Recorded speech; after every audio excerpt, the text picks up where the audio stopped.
Well, hello. It's nice to see you. I'm glad that you've chosen to spend a little bit of time with me, and I'm going to use this time to teach you something about bird watching, about a way to identify birds. Each week, we will spend a little bit of time learning something from how we observe birds. Sound confusing? It'll make sense when you watch this. So please, let's see what we have in store for us today. Today's lesson from bird watching is that lots of little things can add up to something big. Do you have swallows that live near you? Tree swallows, perhaps? Or maybe you have barn swallows living in some structure near you. Or maybe you're in the city and instead of lots of swallows, you've got lots of chimney swifts that do indeed live in chimneys. Another example of one of those birds that has adapted quite nicely to humans, so much so that those natural dead tree cavities that they lived in the past have been replaced by chimneys, and we name them after the chimney, not the tree. But in any case, all of these little birds are eating very little things, and they're doing it in a remarkable way. All those little insects that are bothering you and me are flying around where they are, and you can tell where the insects are because that's where you'll find the swallows and the swifts. And they eat those tiny little niblets.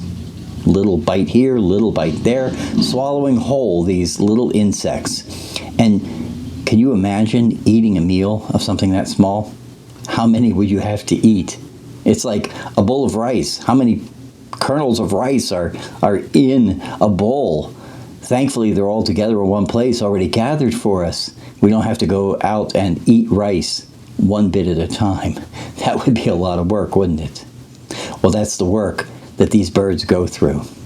And isn't it remarkable that they have found that niche, that little part of being that works for them?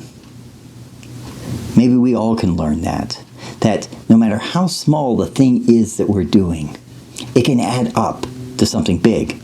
Not just for ourselves in our practices being patient, but also in giving to others. There are no small acts of kindness. They all matter. And in the end, put together, they might add up to something big. They might sustain a life, like they do with the swallows and the swifts. Maybe we can help one another live more fully, more richly, more lively by small acts that add up to something big. So now, the lesson is yours. What did you learn?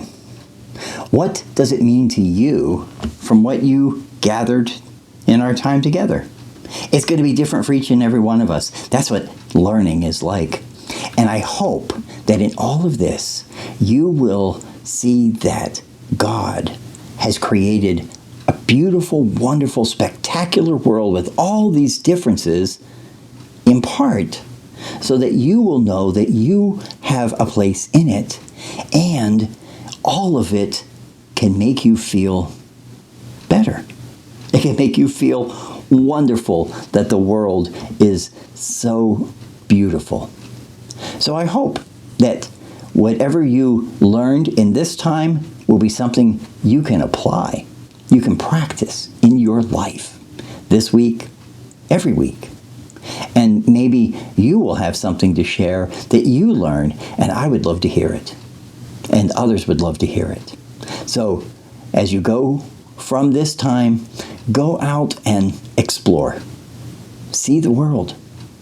Find what God has in store for you and tell others about it. Until next time, bye.